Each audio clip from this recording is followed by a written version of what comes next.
krono mboten diizinkan sepakat untuk melanjutkan perjalanan. Dilala. Kepala suku ini tiba-tiba digigit ular berbisa.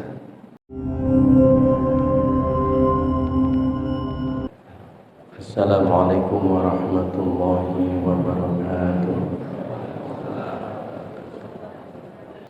Bapak Ibu yang kami hormati, syukur alhamdulillah pagi ini kita bisa melanjutkan kajian kita setiap Sabtu ketika. Cuma ini karena spesial Ramadan sehingga kita akan isi dengan materi bebas, tidak fokus pada persoalan fikih. Karena saya tadi punya pertimbangan, panjenengan sudah bangun sejak sebelum jam 2 tadi malam, karena acaranya dimulai jam 2. Dan sebenarnya tadi malam saya sebelum tidur sudah makan. Rencana saya tidak sahur, sehingga tadi itu begitu bangun makan jajan satu, minum air putih, langsung berangkat ke sini. Dilalah di sini pas panjenengan semua pada sahur. Lihat sop suwek ditawani, semangat aja. Alhamdulillah akhirnya bisa ikut sahur bersama panjenengan dengan sop yang luar biasa. Mudah-mudahan Bapak Ibu yang menyediakan buka, yang menyediakan sahur, semuanya diterima oleh Allah Subhanahu wa taala, dan kelak di akhirat menjadi benteng dan taman kita dari siksa kubur dan siksa di akhirat. Amin ya rabbal alamin. Mari kita awali pengajian pagi ini dengan bacaan Fatihah bersama. Mudah-mudahan semua rangkaian ibadah kita diterima oleh Allah Subhanahu wa taala. Semua doa dan hajat kita dikabulkan dan diridhoi oleh Allah. Semua urusan kita diberikan kemudahan, kesulitan kita diberikan jalan keluar oleh Allah, dan rumah tangga kita dijadikan rumah tangga yang sakinah, mawaddah, rahmah. Semua anak cucu kita dijadikan oleh Allah minas sholihin, minas sholihat, menjadi orang-orang yang diselamatkan oleh Allah fid dini wa dunya wal akhirah. Ala hadiniyah wa likulli niyatin sholihah wa li hajatina wa hajatikum lana wa lahumul fatihah. A'udzu billahi minasyaitonir rajim. Bismillahirrahmanirrahim. Alhamdulillahirabbil alamin arrahmanir rahim. Iyyaka na'budu wa iyyaka nasta'in. Ihdinas siratal mustaqim. Shiratal ladzina an'amta 'alaihim ghairil maghdubi 'alaihim waladdallin. Bapak Ibu, kalau pada zaman Rasulullah SAW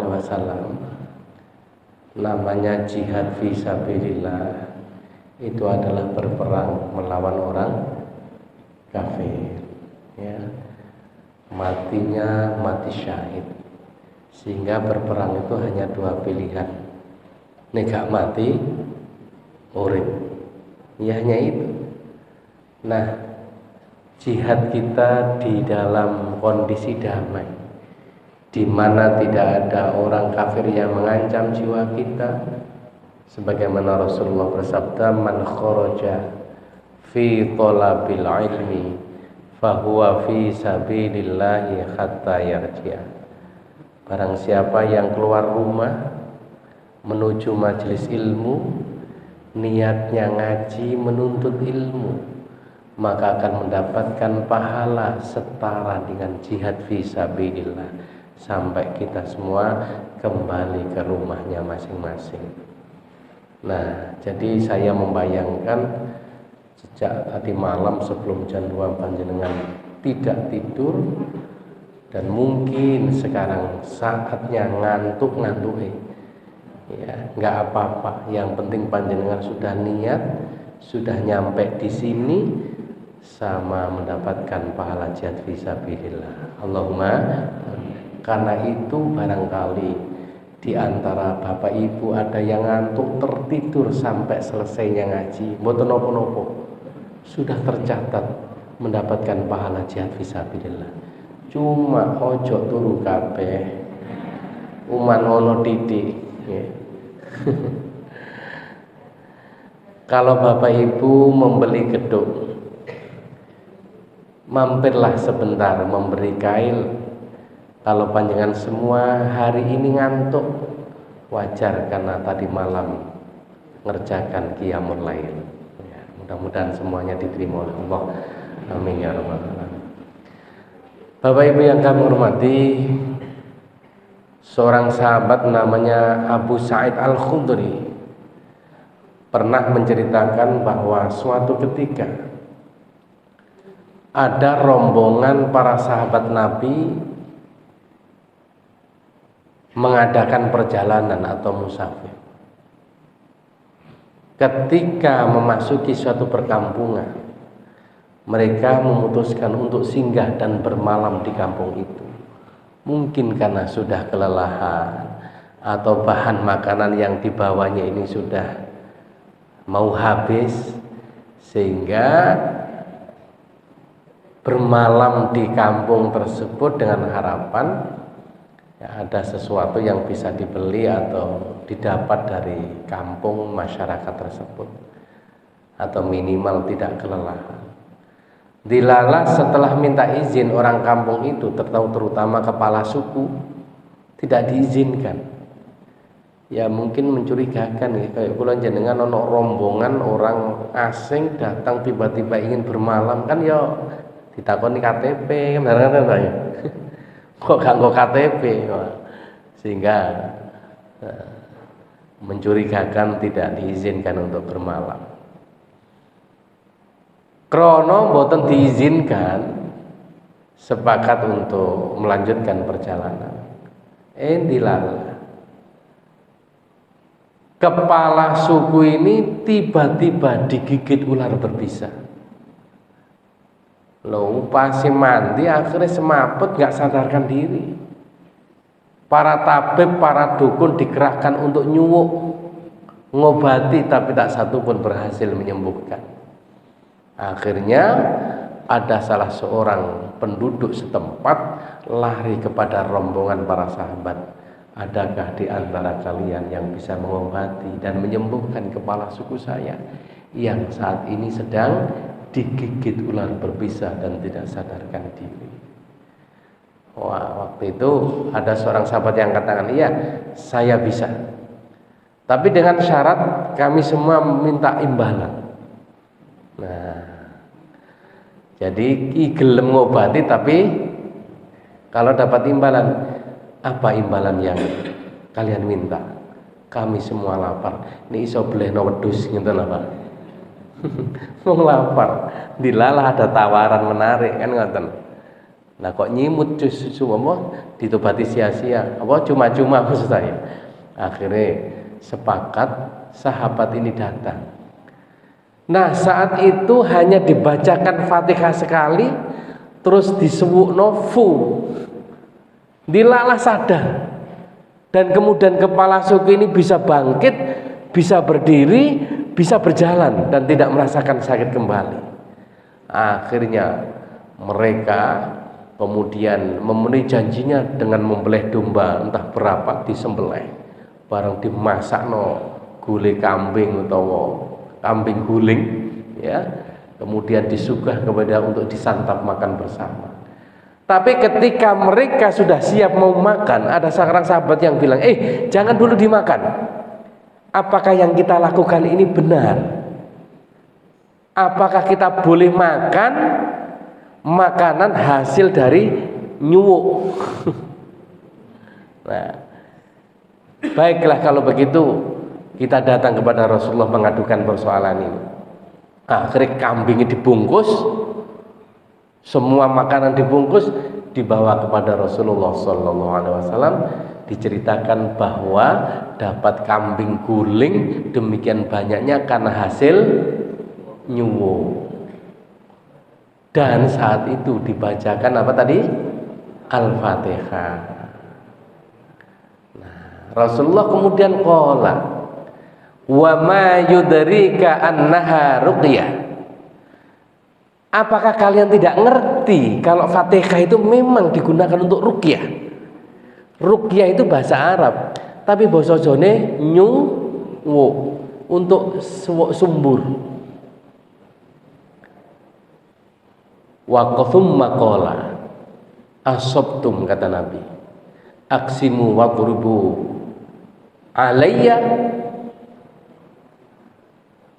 sahman. Apa yang kalian lakukan tadi sudah benar, karena memang Fatihah digunakan untuk suwuk. Karena itu segera bagikan kambing-kambing yang sudah Anda bawa itu, dan wadribu alayya wadribu alayya sahman, dan mana milikku yang kalian rencana kasihkan kepadaku, sisanya dibagi kepada para sahabat lain. Dan sambil tertawa Rasulullah menerima bagian kambing suwuk dari para sahabat tadi. Nah, Bapak Ibu yang kami hormati, dari kisah ini minimal kita bisa memperoleh gambaran bahwa sebagaimana firman Allah dalam Al-Quran surat Al-Isra ayat 82 kalau nggak salah ya. Allah berfirman begini, wa nunazzilu minal qur'ani ma huwa shifaa'un wa rahmatul lil mu'minin wa la yaziduz zalimina illa khasara. Al-Quran diturunkan di samping sebagai petunjuk untuk membimbing kita semua ke jalan yang benar dan diridhoi oleh Allah, sekaligus sebagai syifa. Apa artinya? Obat. Wa rahmah, dan menjadi rahmat lil mu'minin, bagi orang-orang yang beriman, bagi orang yang memang percaya dan meyakini kebenaran Al-Quran. Wala yaziduz zalimina illa khasara. Tidak ada manfaat apapun yang didapat bagi orang-orang yang zalim, yang tidak percaya dan tidak meyakini kebenaran Al-Quran.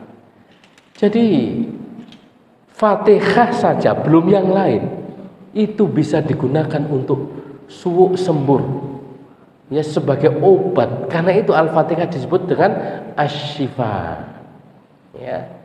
Makanya saya pernah menceritakan, kalau nggak salah, Romo Yai Husain Ilyas Mojokerto, waktu saya mondok di sana, itu ada anak tetangga nangis pure, ibu saja mboten mampu ngenengno.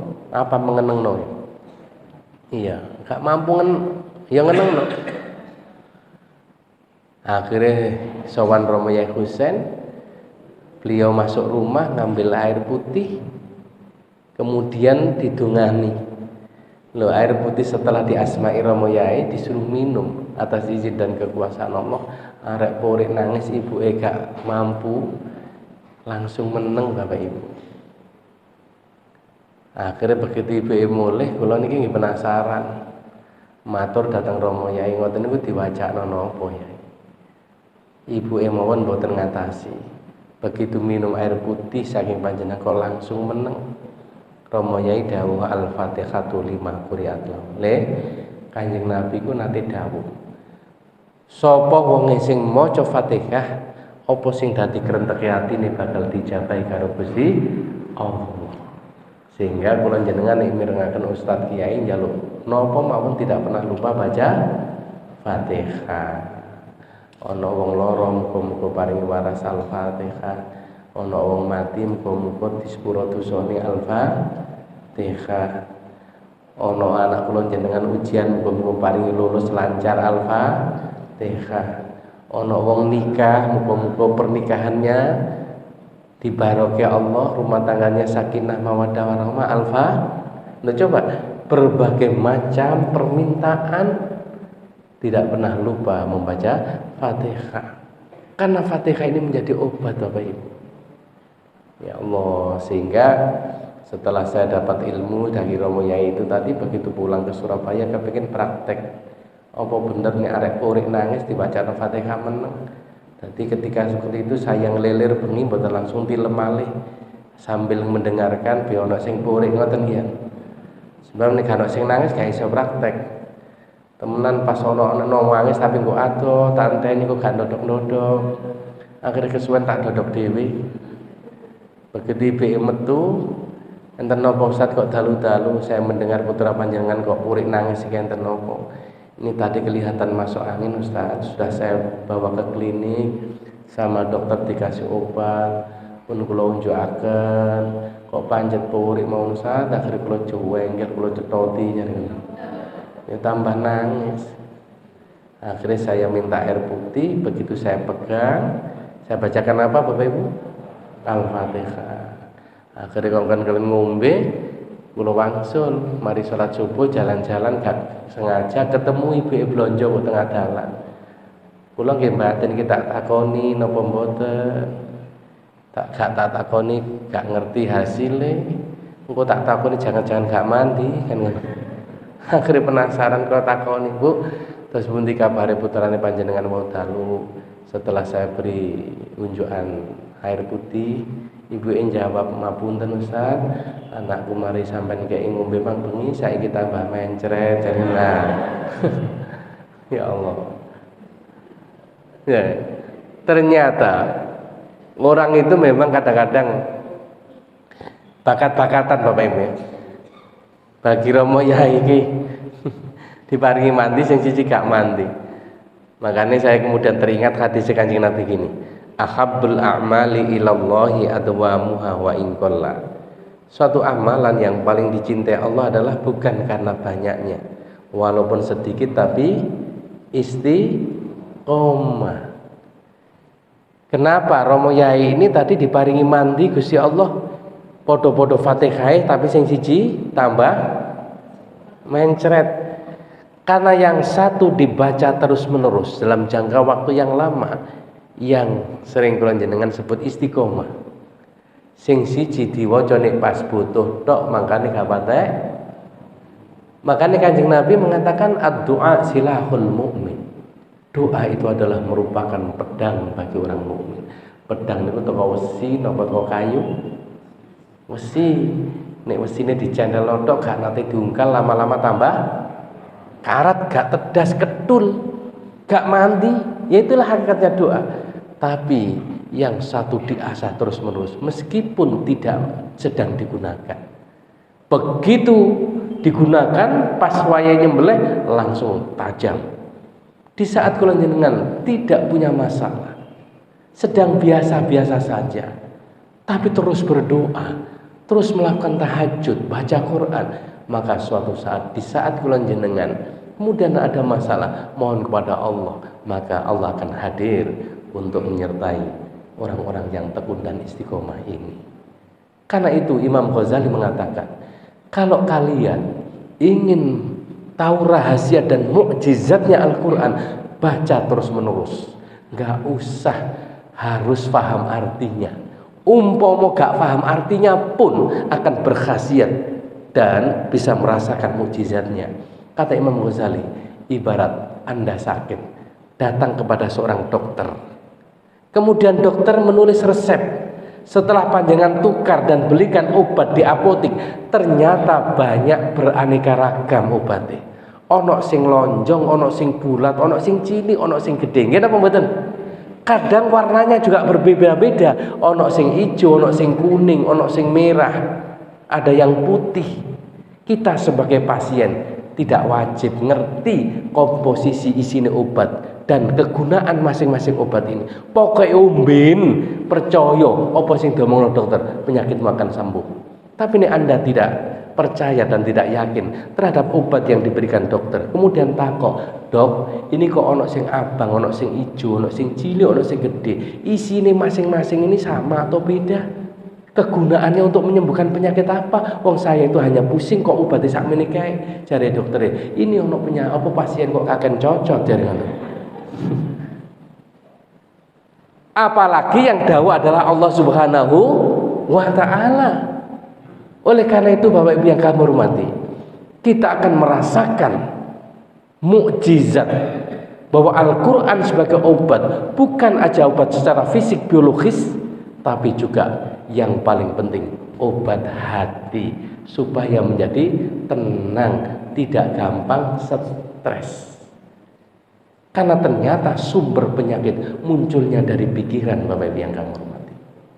Karena itu kemudian Sunan Kalijaga mengatakan tombo ati iku limo wernane, salah siji adalah maca Quran angen-angen sak maknane. Misale gak ngerti artine, dibaca saja pasti akan mengandung hikmah dan manfaat luar biasa, sehingga sakit kita akan disembuhkan oleh Allah. Amin ya rabbal alamin.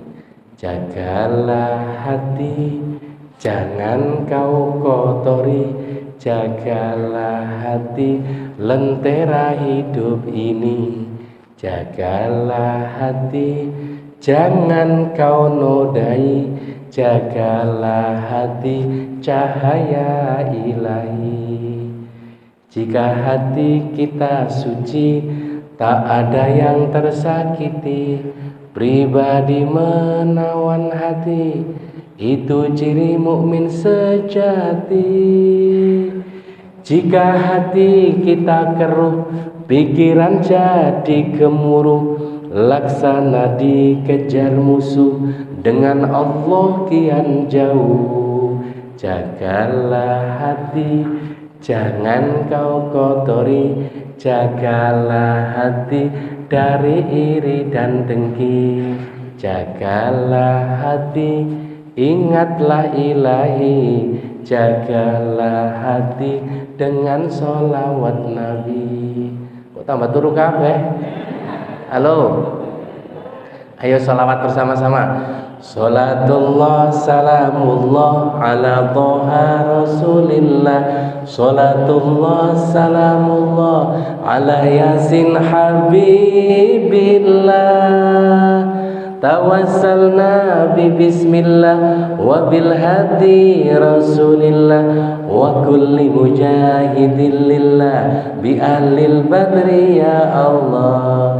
Jagalah hati, jangan kau kotori. Jagalah hati, lentera hidup ini. Jagalah hati, jangan kau nodai. Jagalah hati dengan sholawat Nabi. Bapak Ibu, saya kira pengantar pagi ini cukup sekian, karena ini Ramadan kalau sarapane ya, dan sarapannya sudah kita dahului sebelum subuh ya. Mudah-mudahan apa yang saya sampaikan ini disertai hidayah dan ridhonya Allah, menjadi keterangan yang manfaat dan barokah, dan muga-muga kula jenengan diparingi kesehatan, kekuatan iman lahir dan batin, panjang umur yang barokah, dan bisa ketemu pada masa-masa yang akan datang, dan ditakdirkan bisa ketemu Ramadan yang akan datang. Amin ya rabbal alamin. Al-Fatihah. A'udzubillahi minasyaitonir rajim. Bismillahirrahmanirrahim. Alhamdulillahi rabbil alamin. Iyyaka na'budu wa iyyaka nasta'in. Ihdinas siratal mustaqim. Shiratal ladzina an'amta 'alaihim ghairil maghdubi 'alaihim waladdallin. Allahumma shalli 'ala sayyidina Muhammad wa 'ala sayyidina Muhammad. Alhamdulillahi rabbil alamin. Rabbana ighfir lana wa liwalidina warhamhum kama rabbawna shighara. Rabbana atmim lana nurana waghfir lana innaka 'ala kulli syai'in qadir. Rabbana taqabbal minna shalatana wa siyamana wa qiyamana wa ruku'ana wa sujudana wa takhashu'ana wa tadarru'ana wa ta'abbudana wa tamim taqsirana ya Allah ya Allah ya rabbal alamin. Allahumma innaka 'afuwwun karim tuhibbul 'afwa fa'fu 'anna. Allahumma innaka 'afuwwun karim tuhibbul 'afwa fa'fu 'anna. Allahumma innaka 'afuwwun karim tuhibbul 'afwa fa'fu 'anna ya karim. Rabbana atina fid dunya hasanah wa fil akhirati hasanah wa qina 'adzabannar wa adkhilnal jannata ma'al abrar ya aziz ya ghaffar ya rabbal alamin. Wa sallallahu ala sayyidina Muhammadin walhamdulillahi rabbil alamin. Bapak Ibu, mentari pagi bersinar cerah, pohon cemara menjulang di taman. Barangkali ada kesalahan diri yang membuat Bapak Ibu marah, mohon maaf mumpung ada kesempatan. Jika air keruh jadi hambatan, bening embun tetap menetes indah. Sampai kapanpun kami ucapkan dan kami doakan, semoga kita bisa ibadah dengan istiqomah. Allahumma amin. Aku kalam, buah jagung, buah melon, buah durian, buah rambutan, yaitulah nama buah-buahan. Assalamualaikum warahmatullahi wabarakatuh. Subhanakallahumma wa bihamdika asyhadu an la ilaha illa anta astaghfiruka wa atubu ilaik. Muhammad.